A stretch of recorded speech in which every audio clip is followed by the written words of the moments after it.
can read, right? Okay. Start recording. All right.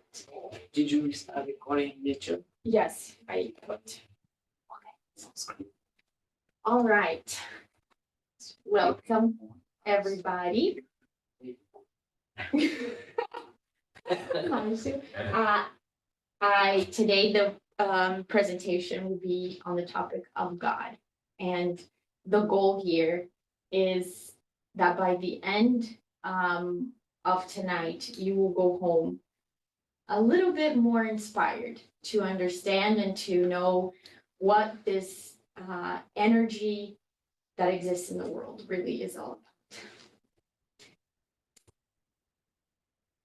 So we are going to go through historical development of God, scientific approach, philosophical considerations, and finally, religious enlightenment. And these four approaches hopefully can guide us into a greater understanding of what is God.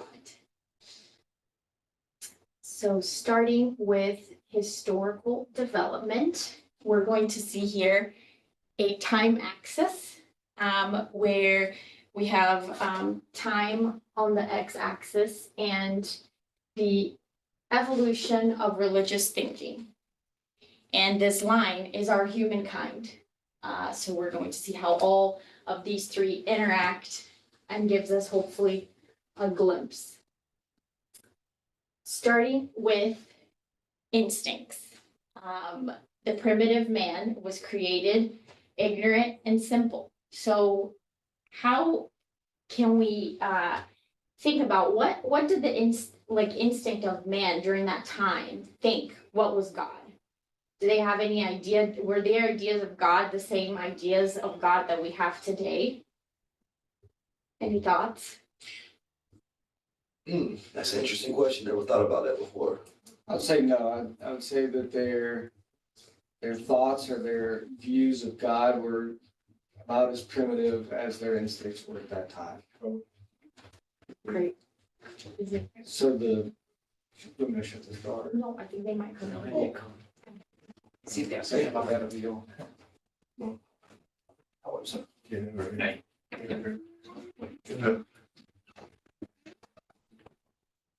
So I So would say that the two evolved simultaneously.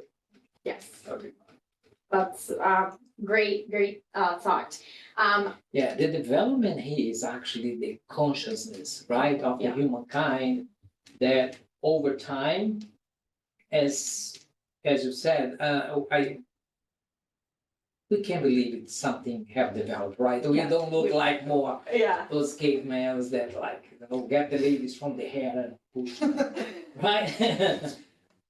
I do want to make note here that the evolution of religious thinking, it's not religious in the notion that as we know religion, like religious church, it is the notion from the root of religion in Latin is heligare, which means to connect to God. So that's really what, we're not really talking about church, it's more of the idea of how we can connect to God. So when men physically were little different from anthropomorphizations, their manifestations of religiosity were the most bizarre. First, because it did not understand God as the source of kindness. In primitive people, matter overcomes the spirit. They surrender to the instincts of like wild animals. That is why, in general, they are cruel. It is that, in the moral sense, is not yet developed. This is what led them to immolate first animals and later men. According to false beliefs they possessed, they thought that the value of a sacrifice were proportionate to the importance of the victim. So I don't know that word, anthropomorphian. Yes. What does that mean? where There gonna go is- in there. Oh, sorry. That's the most primitive kind of man. So it's Okay. the men that have like very long arms. They have very big skulls. They physically actually even look different than the way we look today because we have evolved as a species. So that's the most primitive, physical, morally type of man. Exactly. No, it's just if you look at the history, back in history, you're gonna see this is one type, but they all go like you're probably gonna see Pithecanthropus, Peking man, that is in history, that is they appear all over the places and they live in caves and Different subspecies. yeah. And they gave these complicated names. Yeah, no, I've never heard that one, so Yeah. I figured Yeah. that's what it was. I Hey, thought I would good check. job. So for this example, I want us to all think about a story, and I want you to imagine with me. So back during this time, the men didn't have they didn't know what friendship was. They walked together, usually out in the wild when they went to go hunting and to gather, not because they were friends and because they had a sense of community, but because those men understood that they were more unlikely to survive if they were like in communities when they went out into the wild. So one day, one of these men gets attacked. And for the first time, we can see, and philosophers have come out with this idea that that was probably the first time that the men that was left over felt a sense of passion, which would later translate into what we know today as fraternity. So does that example make sense? Sure, they missed them. They missed him, yes, but Yeah, at the time, they didn't know that missing, that was a sentiment that they had because they were purely instinctual and wild. They miss because they were used to them. Yeah. You know, it's not because they were friends or share the same ideas or the same emotions. It's just because they are used to walk. But when one disappear, he suddenly, right? He's like, That's what I mean. Yeah. And they suddenly they miss that one, and that is what you're saying that in the future it will become what we know as friendship. fraternity. But was like the rudimentary baby steps of love. Gotta start somewhere. Yes. Yeah. That's why we went there one time. And on the last note of these instincts of the primitive men, they also believed, and I shouldn't say we, because based on the spiritual doctrine, we were one day these people. So we believed in sacrificing animals, and the greater the sacrifice, they started to realize, the better it was to please God and to please the greater being. So what do you think happened naturally next? They sacrificed animals and they realized the more we the value of what we sacrifice is better for us. So Sacrifice each other. yes, they started to sacrifice each other. And the most special we were, it could be a good candidate. Like, if we were very good, like a strong guy, right, Ramon? If we're strong, we're probably gonna be the next.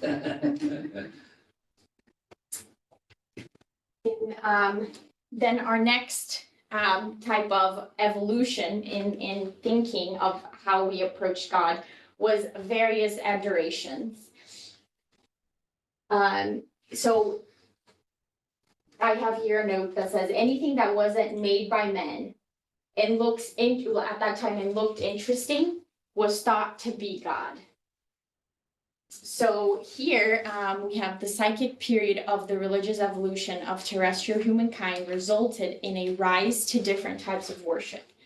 So there was the adoration of stones, rocks, soils, which is litholatry, phytolatry, which these are long words, zoolatry, which is the worship of animals, and idolatry, which is the worship of idols, which we actually still see today sometimes.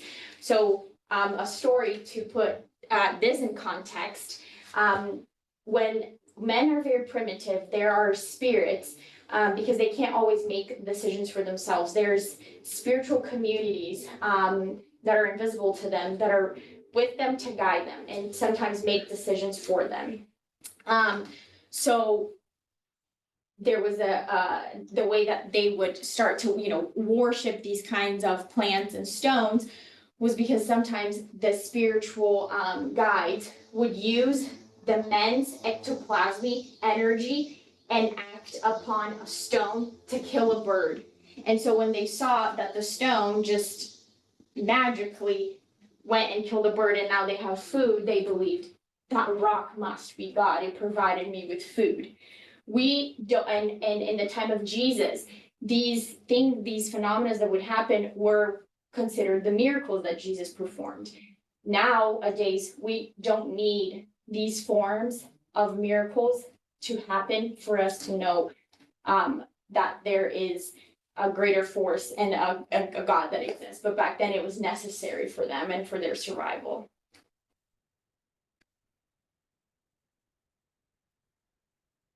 On the next tier here, we have the anthropomorphic God, which that word means it's the God like us. So the next, as the men progressed, as time passed, they were like, okay, maybe God is not a rock, God is not a plant, but maybe God looks like us. And this is the old time, but we still use some reference from that past. We still, a lot of people still are attached to those old links, archaic, yeah. So in this time, a short way to put it is that men believed that God had men characteristics. So primitive men understood God as an anthropomorphic being, incapable due to his ignorance of conceiving an immaterial being without a determined form, acting on matter. Men conferred on it its attributes of corporeal nature, that is, a form and an aspect. So if we can't understand God, why not think that God looks like us? And this actually is an answer that came straight from the Spirit's book, which is question 667.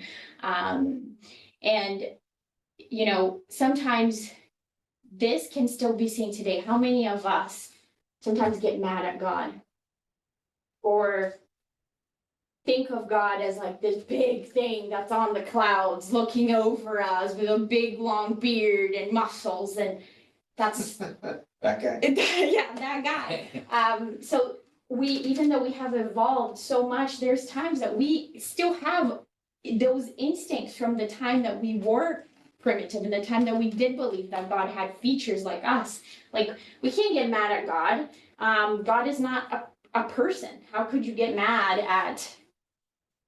But a lot of us still bargain with it. Yeah, and we also bargain with God, right? Like, we're driving down the highway and you almost get in a wreck and you bargain with God. Like, if you protect me until I get home, I will do this. Or you get in a fight with somebody and you're bargaining with God. And right, you can't do that. Part of the evolution. Part of the evolution. And time passed a little more and we get to the next tier, which is polytheism, which is nothing more than believing in several gods. So by definition, polytheism is a religious belief system that accepts more than one god. In general, polytheistic manifestations are accompanied by idolatries reflecting the fragmented vision that man has of life and the world. The mythology of each people acquires its own features. So to put in some context, during this time of the polytheism, this is already when like Christians were here on earth. As a matter of fact, a lot of Christians were persecuted because during that time it was believed that the more gods you believed in, the better off you were. And you idolatrized God, different gods and their images and their statues. And so the early Christians suffered a lot from this. And there's actually still religions that are very respected and very followed to this day, like Hinduism, that does still believe in several forms of God. And that's not to say that they haven't evolved at all, because we respect, all ways of thinking, but we have a seed and we have progressed to understand a little bit better, and the knowledge is hopefully there and reachable to everybody. What do you think, Marcio? Yeah, that's totally true. I have a friend who is in Hinduism. The thing is, most of this religion, they became divided. Some had every essential knowledge, but no one could access it. In order to access those knowledge, you need to be studying like your whole life. Then you could have access. It's like the same saying, they have many faces, right? One is for the public and one for them to really know what's going on. Like the Hinduism, I have a friend from India who he told me, I asked him, what's your religion? He said, I'm Hindu. So you believe in one God? Oh, no, many. He said many. But that doesn't mean all Hindus will believe in many polytheism. Some believe just in one God. Yeah. I have a friend that told me once this, which is thought-provoking. So if, let's say there's two gods, if in these two gods, one God is more powerful than the other God, then there's one more powerful God. So by definition, then there's only one God. If you have two gods and they have the same amount of power, then could we say that it's the same God? If it's the exact same. Yeah, if they're the exact same. So that's something to think about. If there is several gods, but there's probably one that can do more and is more powerful, then doesn't that God become the ultimate all-powerful God? Perfect.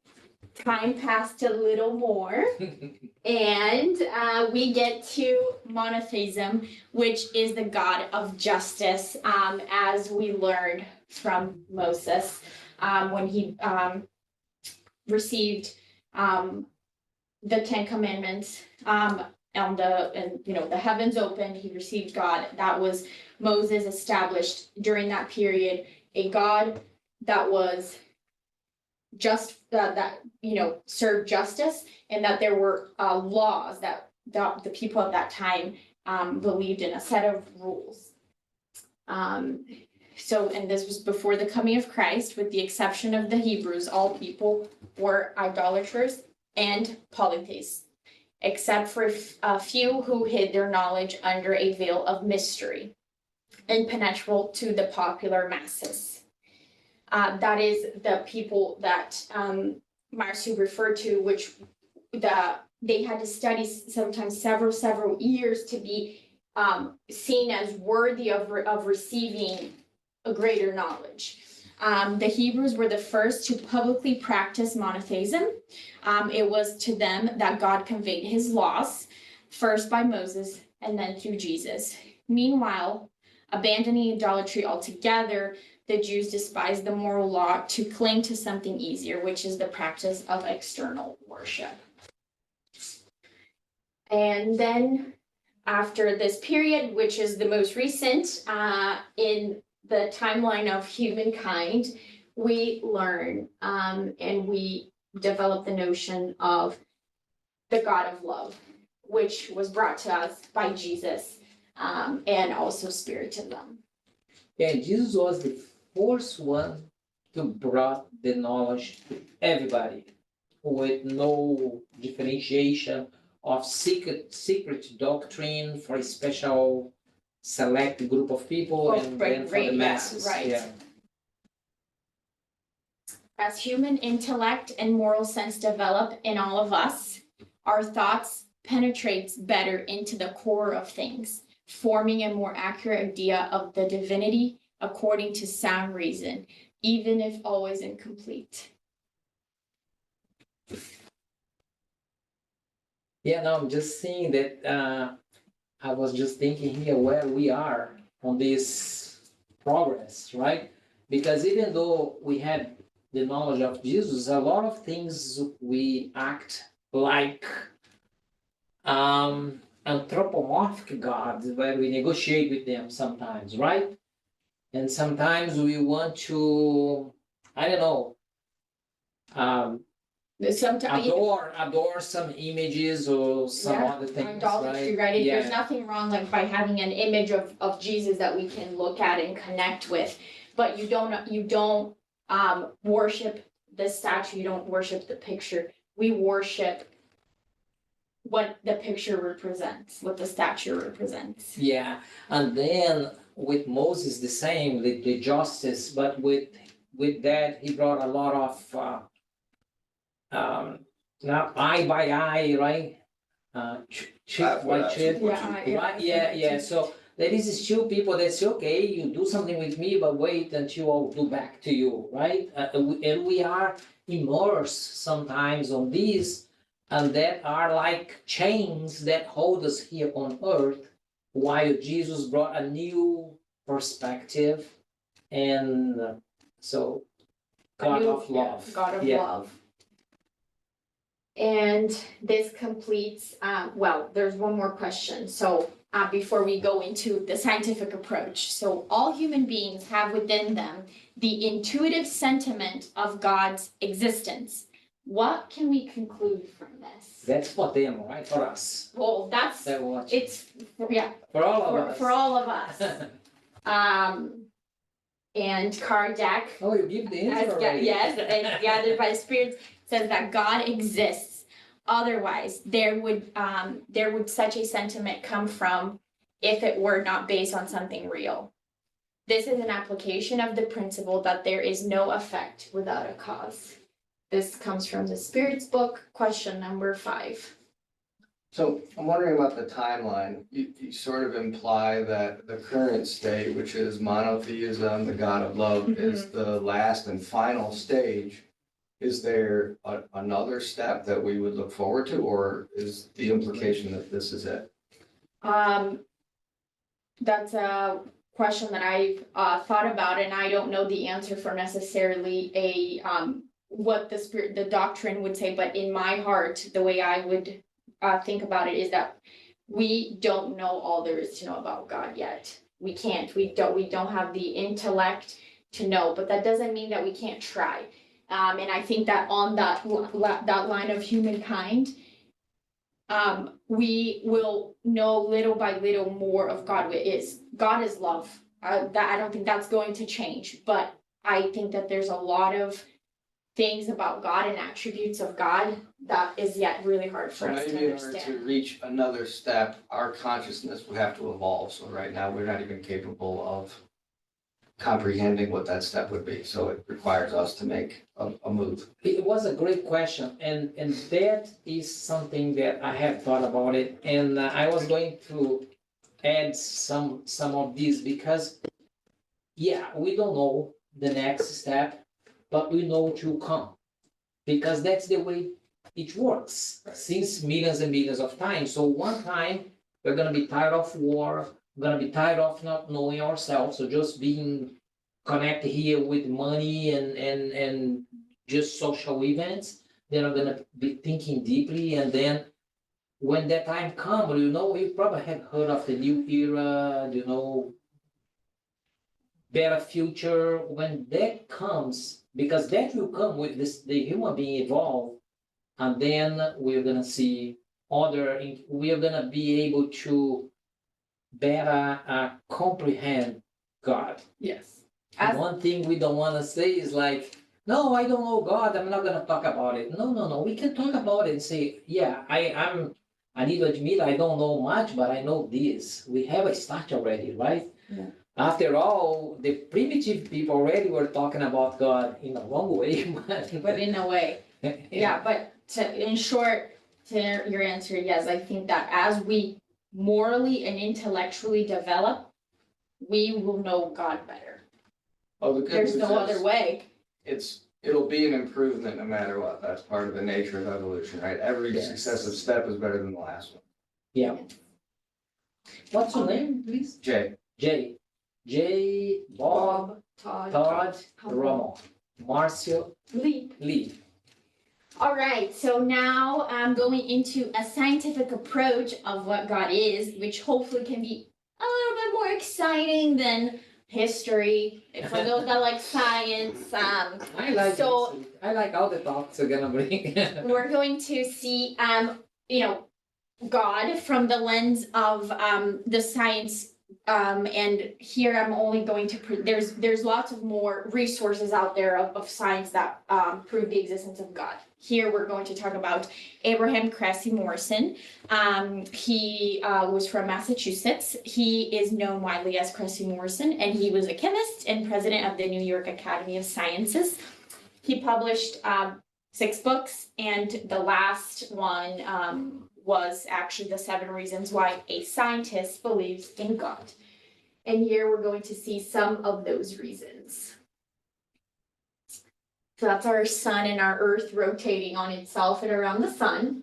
And he says that the speed at which our planet rotates around itself and around the sun takes place at around 1,600 kilometers an hour, which is not without reason. Because if the earth moved at just 1/10 of that speed, that is 160 kilometers an hour, life on earth would be impossible. A day would have 120 hours, and a night would also have 120 hours. In 120 hours of continuous sun, all the vegetables would be scorched, threatening human survival. And with 120 hours of night, life would be impossible on 5 icy continents. Something established the law of balance so that the earth rotates at 1,600 kilometers an hour with 24-hour days and nights, ideal for life in this world.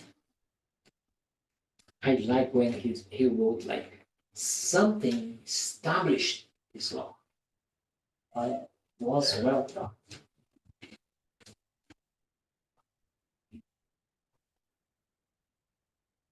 The next evidence that he presents is that he invites us to proceed with the absolute logical reasoning. So our atmosphere is millimetrically measured and planned. If it was rarefied, with rarefied means it's just like a gassy substance, so it's just the pressure of air of the atmosphere. Another kilometer, it would lose its function as a gaseous shield, and there would be no life on Earth's surface. About 50 tons of aerolites and meteorites fall to Earth every day. It is the atmosphere which, through the attrition of these celestial travelers with the combination of air, can grate, burn, and dissolve the meteorites. If inefficient in this task, the atmosphere would not prevent our planet from being bombarded millions of times a day, dotting itself with unimaginable fires and destruction points. So when I was doing this PowerPoint, 50 tons of meteorite surprised me because I thought, like, is this like actually, it? And I did a brief search on Google and went to the NASA page, and sure enough, that is about how much meteors, 50 tons of meteor particles hit Earth. Sometimes they're tiny, but nonetheless, if a tiny particle traveling through space in our atmosphere, imagine if a tiny particle would probably have a big impact on Earth. So it's amazing that here in the mesosphere, that God like precisely measured, and it's not by chance. It can't be by chance. And And on Sunday we were asking people like Ramon, did you do that, Ramon? No, right? Yes. Everything we see, we can ask, someone did that? Was a man who did it? Maybe Jay did it? No. Chance It was not did Jay. it? Jay, yeah. If the ocean floor were 3 kilometers deeper, life would be unlikely. The oxygen in the air would be absorbed, and the carbonic acid would mix with the waters, exterminating all vital manifestations with the liquid element and on the surface. The same would happen if chance made the Earth's surface 2 kilometers higher, so like the land higher. in the ocean, there's a lot of microscopic algae that actually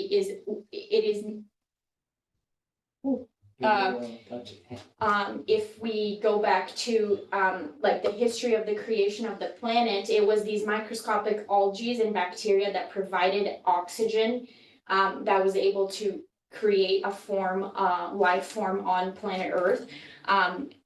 But if it was deeper, it would consume more oxygen, making it almost impossible for the breaths we take here.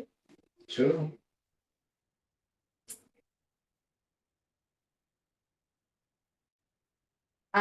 Cressy Morrison, the intellect who presided the Academy of Sciences, also teaches us that if the distance from Earth to the moon by chance were not 370,000 kilometers, but only 70,000 kilometers, life on our planet would disappear. The satellite's magnetic pressure on the seas would raise waves so high and terrible that tides would completely wash away the Earth's crust, covering extremes such as the peaks of the Himalayas.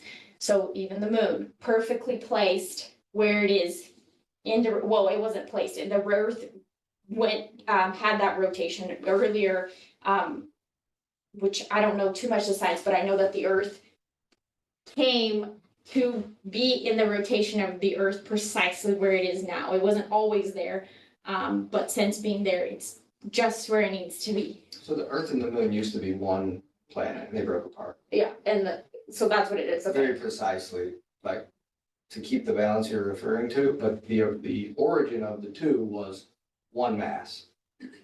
That's what okay, thank you for clarifying, because I knew it was something like that, but I didn't know if it came from outer space and because of the gravitational pull of the Earth, it started to rotate, or if it was the other way around. No, the gravitational pull of the Earth kept it from drifting further into space.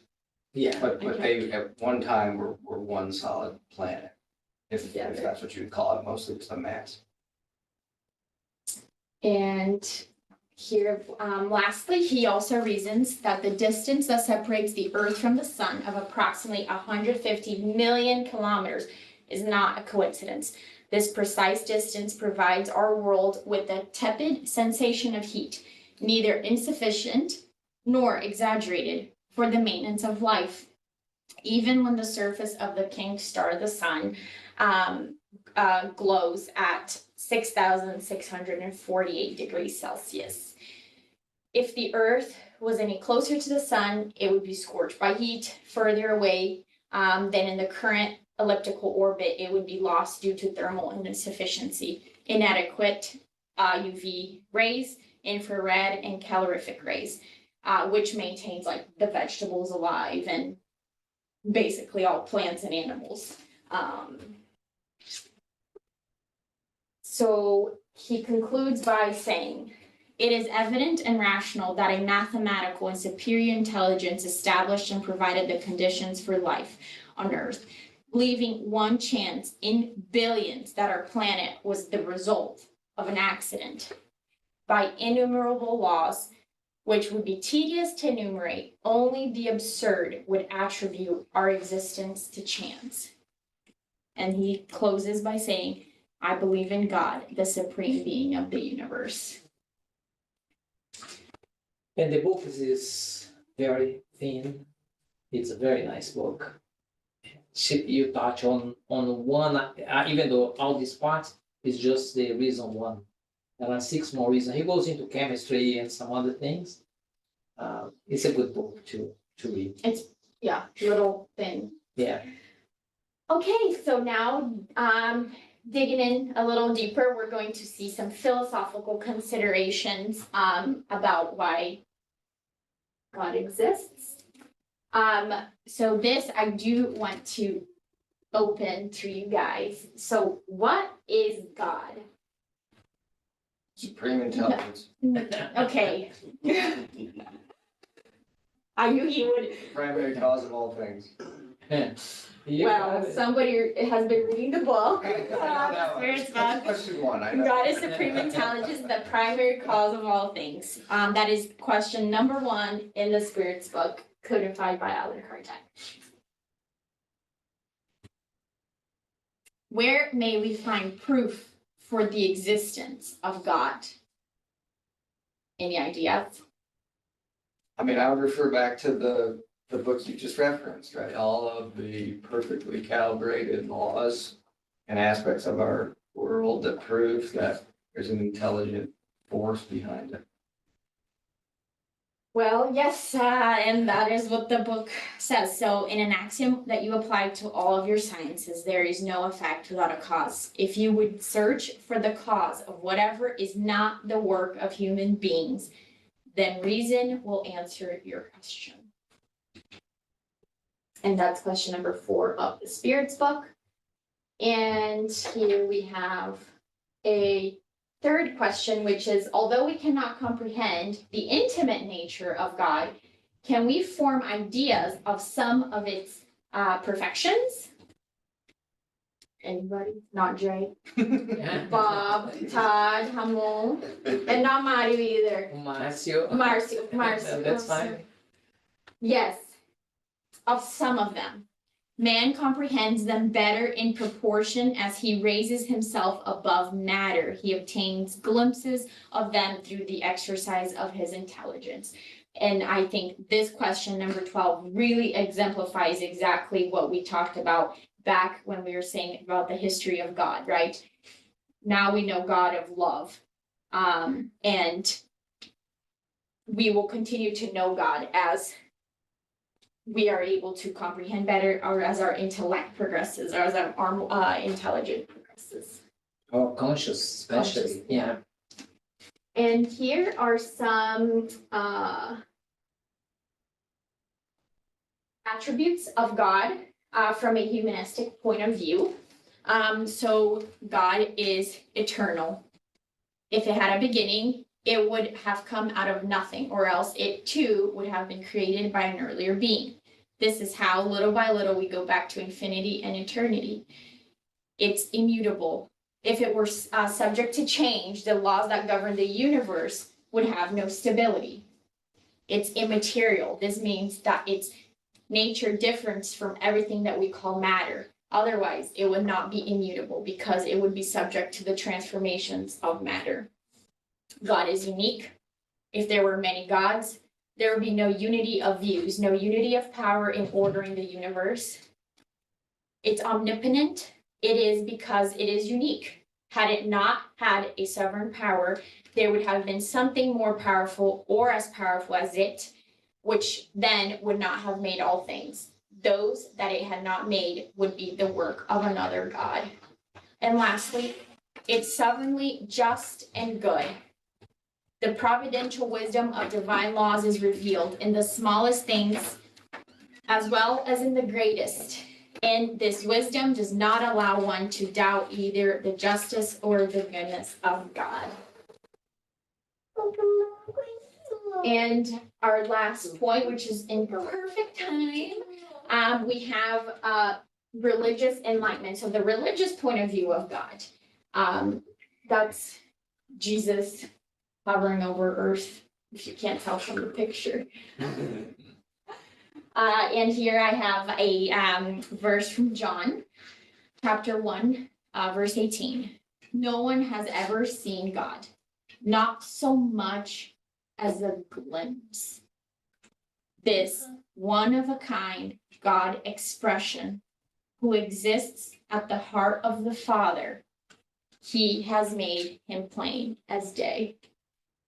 So what it means to me, and what I hope this verse means to all of us, is that we haven't seen God, not even a glimpse, but God sent his only son, Jesus, so that we would know him through his only son.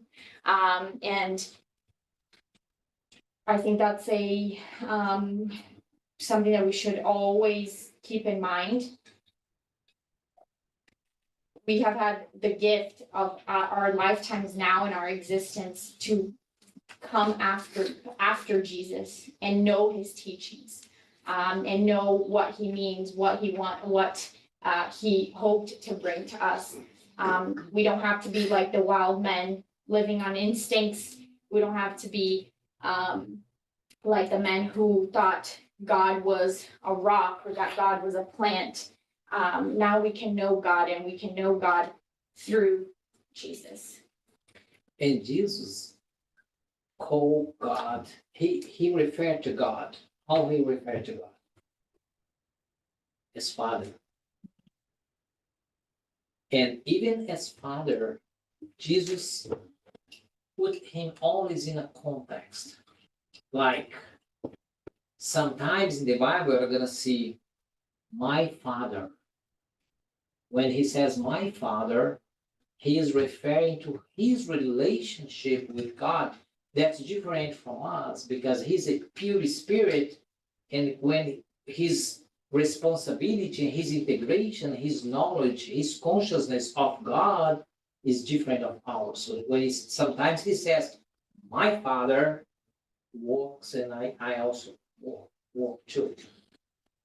Sometimes he says, your Father. And when he said, your Father, he is meaning that each one of us has a knowledge, small, shy, or deep, of God.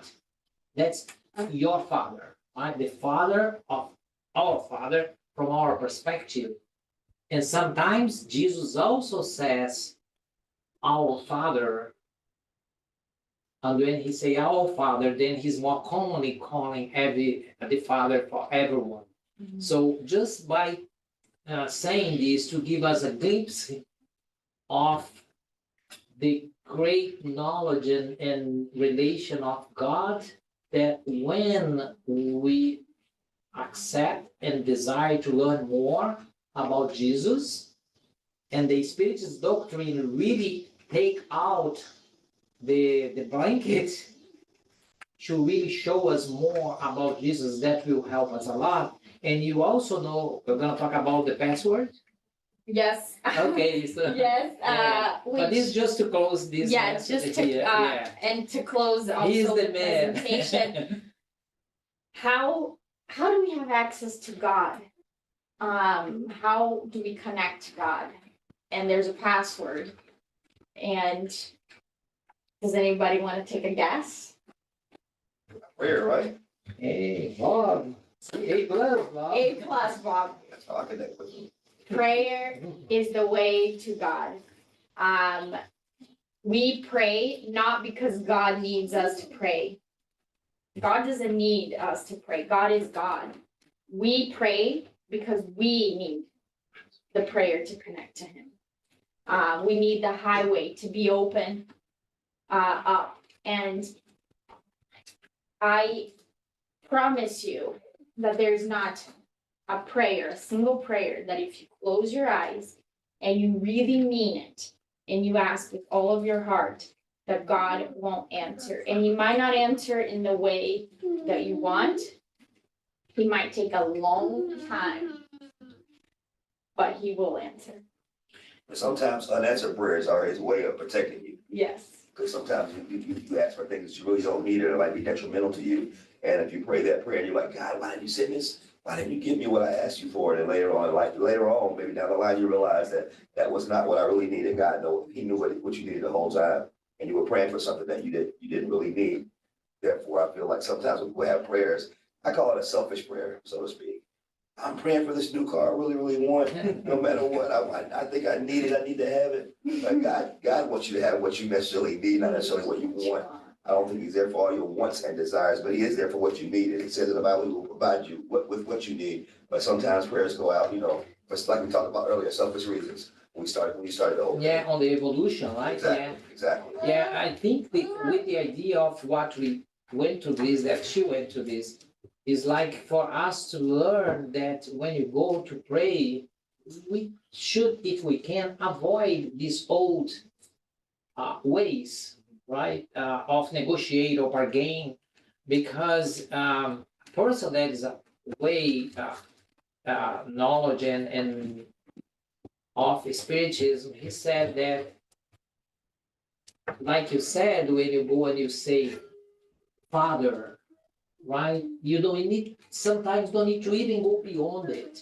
just to feel like, Father, The energy. then we start going a little bit slow, because sometimes you are too hyper or too fast on the things, and then it's become difficult, right? Yeah. Yeah, sometimes like, not teaching people how to pray, but like, sometimes the best prayer is just when you're trying to, can I be in peace here? That's why like the breathing is good. So like, then we can just introduce the new techniques to try to connect. And so like, instead of asking for a new car, Bob, we can ask like, can I be in peace right now? Can I be lighter right now? Yeah. Can I take some of these troubles away from my head? All right, that concludes the presentation. These are some references of everything we talked about. I just want to make sure you guys see. If you have any questions, we are here, but we are also learning. I actually don't know much more than what you guys know, since I did the presentation. So I try to pass on everything that I learned from Marcio, and that's how we all learn in community, everybody together, so. The good news is this is the fourth chapter of the philosophical Spiritist doctrine. So Ramon, Todd, Bob, and Jay, you guys get it right from the beginning.